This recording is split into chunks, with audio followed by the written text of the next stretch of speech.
UNES, ketemu lagi nih sama Miss Girin. Kalian mungkin hari Senin lalu buka di website UNES, itu ada berita bahwa LSP UNES menerima lisensi dari BNSP. Pengen tahu kan apa itu LSP dan apa aja skemanya? Nah, di segmen Podskamling kali ini kita akan kedatangan tamu yaitu Bapak Dr. Wagiran dan kita akan ngomong lebih lanjut tentang LSP. Oke, tetap di Podskamling, podcast kami sekeliling.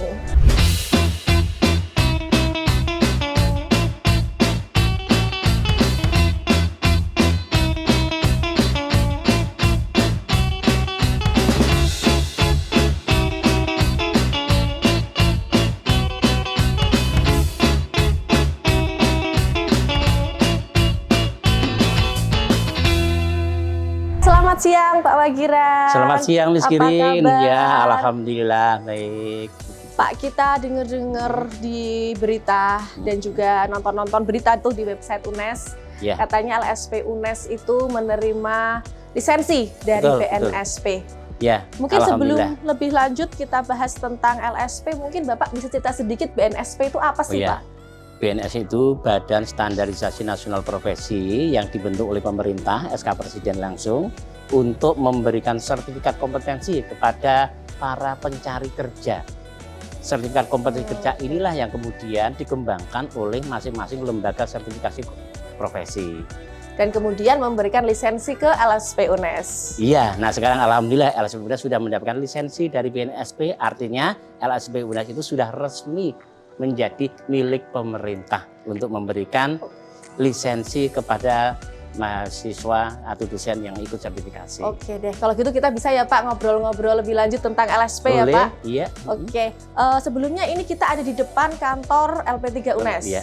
Nah kalau LSP sendiri kantornya di mana Pak? Ada di lantai 2 gedung LP3 di dalam UNES. sini juga ya Pak? Iya, Oke, gitu. kita akan jalan-jalan sambil masuk ke dalam ya. Iya.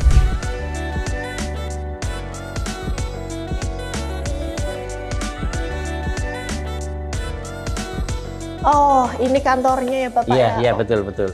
Kantor Lembaga Sertifikasi Profesi. Berarti ini karena masih baru ya Pak, mungkin teman-teman mahasiswa dan Bapak Ibu dosen mungkin agak bingung. Terus lembaga sertifikasi profesi ini itu bisa melayani siapa saja Pak? Ini bisa melayani uji kompetensi bagi mahasiswa dan dosen.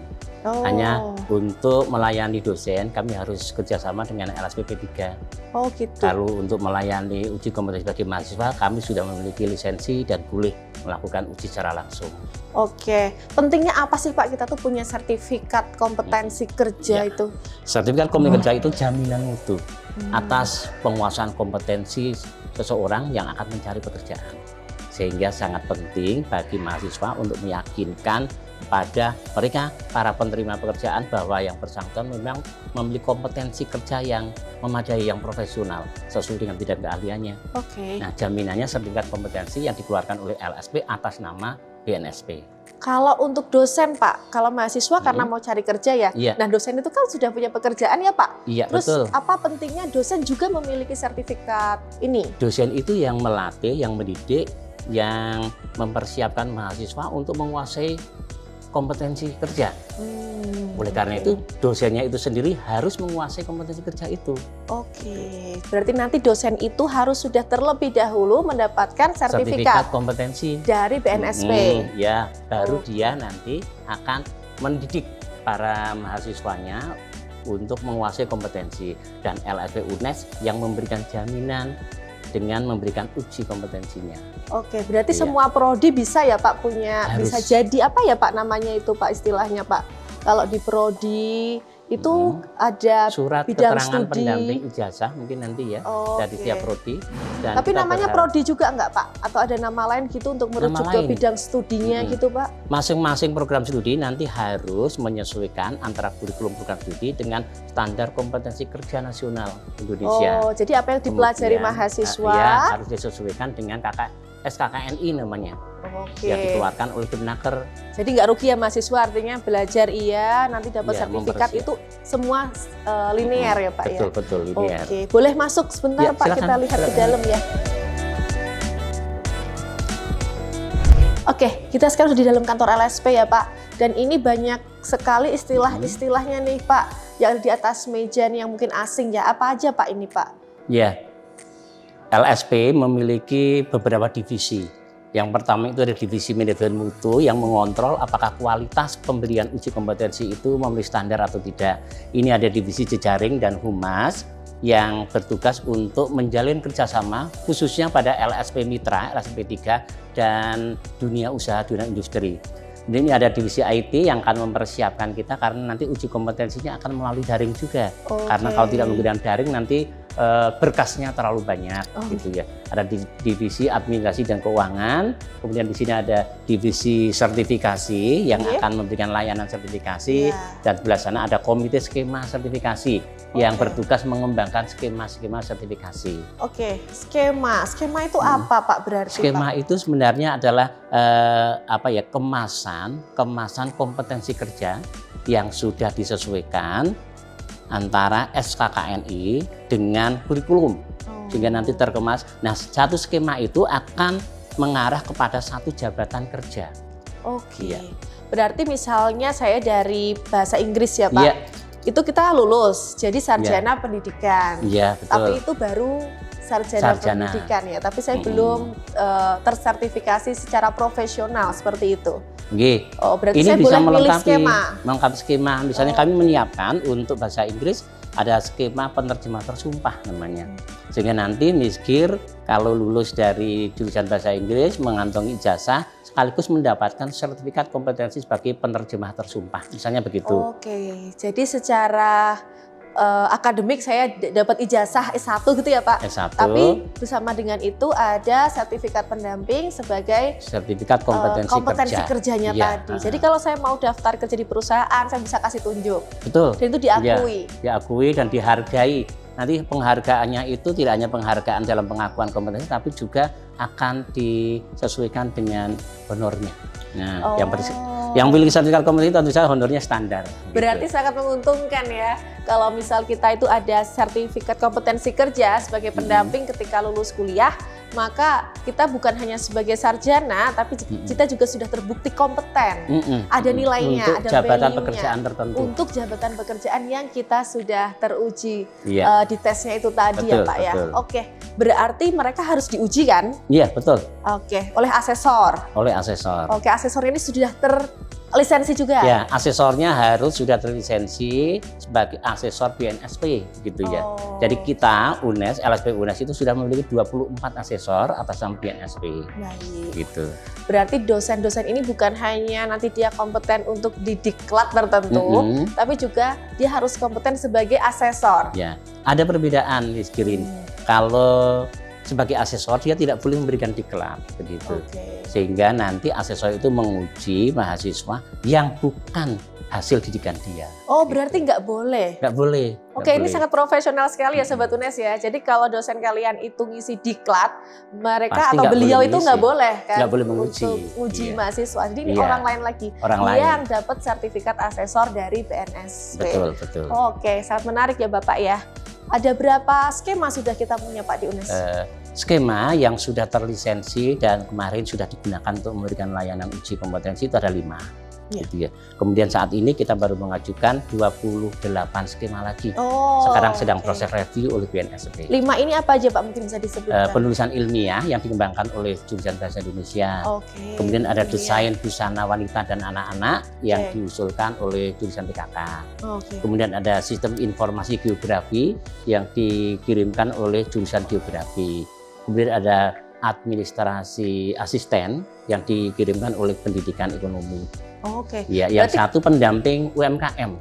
Juga dari UMKM. Dari FE juga pasti ya karena UMKM. Iya, betul. Kalau saya mahasiswa bahasa Inggris dan sekarang belum ada skema saya, baru diajukan. Boleh nggak Pak kalau misalnya kita tuh ambil skema yang lain gitu? Boleh begitu yang kira-kira relevan. Yang karena relevan ya. Kalau itu belum lengkap ditunjang oleh materi dalam kurikulum, dalam program studi, nanti akan diberikan diklat.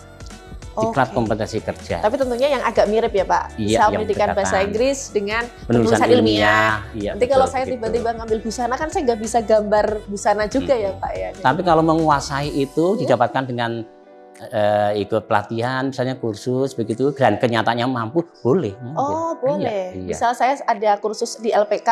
Iya. Tapi saya di sini pendidikan bahasa Inggris. Saya pengen busana. Saya merasa mampu, boleh? Boleh. Oh, Oke, baik. Sangat menarik sekali ya. Wah, tambah ke sini, tambah banyak ceritanya, tambah menarik ya Pak ya. Ya, kita tentu. bisa sambil duduk nggak Pak? Ayo.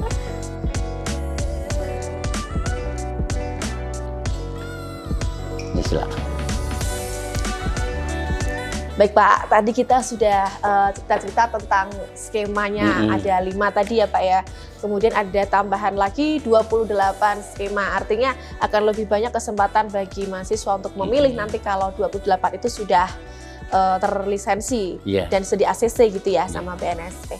Oke, kemudian untuk proses prodi tadi untuk mendaftarkan skemanya itu apakah ada proses tertentu Pak sampai akhirnya bisa ketemu 28 ini yang Bapak ajukan ke BNSP?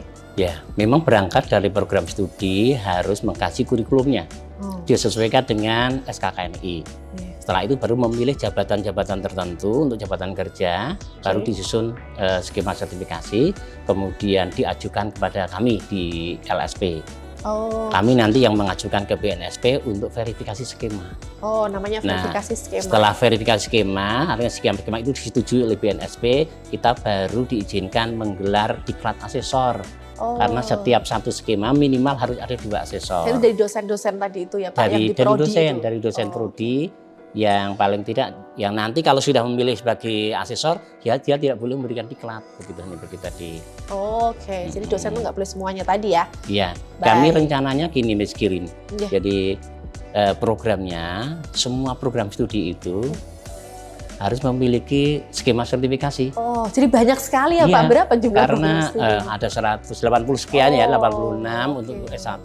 Untuk dengan S2, S3-nya itu ada 105 atau 100. Oh, ada skema untuk S2, S3 juga? Ada, begitu. Apa Pak nama skema itu? Nanti disesuaikan dengan program studinya masing-masing. Ini kebetulan dari S2, S3 belum mengajukan. Baik. Tapi mereka bisa menggunakan, kemarin sudah menggunakan penulisan ilmiah dipakai. Berarti nanti mahasiswa itu akan lebih banyak pilihan lagi. Iya. Dan juga mungkin dosen-dosen juga lebih banyak yang tersertifikasi ya Pak ya? Baik, oke Pak. Kemudian kalau untuk orang luar boleh nggak sih Pak ngambil uji atau diklat di UNES ini? Orang luar kalau untuk tingkat mahasiswa tidak. Kami hanya melayani mahasiswa UNES. Tetapi kalau untuk dosen atau alumni atau orang lain boleh, tapi kita akan menjalin kerjasama dengan LSP Mitra, LSP P3 namanya ya. Oke, kalau kita namanya berarti LSP, kita LSP P1. LSP P1 Lembaga Pendidikan dan Pelatihan. Yang itu boleh hanya memberikan sertifikat kompetensi bagi mahasiswa atau peserta diklat kita. Oh gitu, jadi kita hanya berwenang untuk mahasiswa kita saja. Mahasiswa dan peserta diklat. Tapi LSP UNES siap membantu menjadi panjang tangan apabila dibutuhkan oleh alumni dan dosen dengan bekerja sama dengan LSP P3. Itu yang lebih profesional ya LSP P3 itu LSP yang didirikan oleh asosiasi profesi atau asosiasi industri. Gitu ya Bu. Itu boleh melayani semuanya, boleh. Oke Pak, baik. Kemudian kalau mahasiswa kita mau mendaftar, gimana Pak caranya? Kalau untuk mendaftar itu kita ngisi form gitu ya. Form di situ mengisi namanya APL 01, isinya biodata, ngisi biodata, kemudian memenuhi persyaratan. Persyaratan itu satu, sudah lulus mata kuliah tertentu yang dipersyaratkan, minimal masuk, kalau sekarang masuk semester 7 ke atas lah begitu ya. Kemudian yang kedua, memiliki sertifikat diklat kompetensi kerja. Oh, yang tadi harus diklat dulu tadi itu. Iya, betul. Yang lainnya persyaratan administrasi seperti KTP atau KTM, kemudian foto, begitu. Berarti asal dia sudah kuliah sesuai dengan jadwalnya ya, dan prodinya atau sesuai dengan kurikulumnya itu sebenarnya sudah lengkap ya Pak syaratnya ya? Mestinya. Yang lain kan hanya pelengkap ya Pak ya? Oke. Diklat itu juga untuk mempertajam kembali kompetensi yang dikuasai. Hanya mengulang review saja. Tetap syarat utamanya adalah kartu hasil studi yang sudah dicapai mahasiswa dari semester 1 sampai semester yang dipersyaratkan. Karena tentunya setiap skema syaratnya berbeda ya Pak? Berbeda. Satu program studi boleh jadi nanti memiliki beberapa skema. Sehingga mahasiswa kan nggak berbeda ya. Beberapa mata kuliah digabungkan, itu kan bisa mungkin satu skema. Mata kuliah yang lainnya digabungkan lagi mungkin satu skema yang lainnya lagi begitu. Oke, Terus kalau saya ini kan dosen ya Pak, jadi Iya. saya mau tanya untuk saya sendiri. Kalau dosennya yang mau daftar untuk ke Diklat atau mau jadi asesor, kita gimana Pak caranya? Kalau diklat sama saya mengajukan ke LSP UNES, lalu kami nanti akan mencarikan mitra yang cocok, LSP mitra yang cocok. Harus lapor ke Kaprodi dulu gitu Pak berarti ya? Ya koordinasi mestinya karena itu menjadi potensi miliknya prodi gitu. Oh berarti Karena ini nanti berbasis di Prodi ya, ya Pak yang ya? dosen yang sudah memiliki sertifikat kompetensi itu nanti kan bisa mengikuti diklat asesor gitu ya. Dan diklat asesor itu kan ya utusan dari program studi lah. Oh baik, terima kasih Pak. Terus kemudian untuk kami untuk bisa lapor ke admin, untuk bisa tanya-tanya LSP, selain datang ke kantor ini, ke gedung Prof. Satmoko lantai 2 sayap kanan ini, itu kita bisa lewat online nggak Pak? Atau ada cara lain untuk kita bisa menghubungi LSP gitu Pak? Iya, bisa lewat online. lsp.unes.ac.id. Oh sudah ada online-nya, ada. sudah website-nya ya? lsp.unes.ac.id. Oke Sobat UNES bisa nih langsung aja tanya ke websitenya lsp.unes.ac.id, di situ ada. Kontaknya juga di situ ya Pak ya, Iya, kalau ada betul. WhatsApp ya? Kontaknya, pendaftarannya, semua informasi sudah ada. Berarti sudah sangat siap ya Pak LSP UNES ini ya Pak. Sudah ada websitenya, sudah ada admin yang selalu standby siap dihubungi. Jadi Sobat UNES, juga para dosen dan karyawan bisa datang ke sini, tanya-tanya langsung ke LSP, baik itu lewat website ataupun luring ke kantornya, sudah buka terus setiap jam kerja. Makasih banyak Bapak atas waktunya. Sama-sama Miss Sudah Girin, sangat lengkap tadi informasi dari Pak Wagiran. Semoga setelah ini lebih banyak lagi yang datang ke LSP untuk tanya-tanya, lebih banyak teredukasi tentang apa itu sertifikasi kompetensi kerja. Terima kasih Bapak. Oke, Sobat UNES, itu tadi ya perbincangan saya dengan Bapak Ketua LSP UNES, Dr. Wagiran. Dan untuk selanjutnya, kalau ada yang tertarik nih, pengen join LSP, pengen punya sertifikat kompetensi, bisa langsung aja hubungi ke LSP langsung, bisa datang ke kantornya di gedung Prof. Satmoko lantai 2 sayap kanan, atau bisa juga lewat website lsp.unes.ac.id. Oke, Sobat UNES, jangan lupa saksikan terus channel UNES TV di YouTube, karena terus ada info-info terbaru tentang Universitas Negeri Semarang. Saya Miss Girin, jangan lupa saksikan terus podcast Kamis Keliling.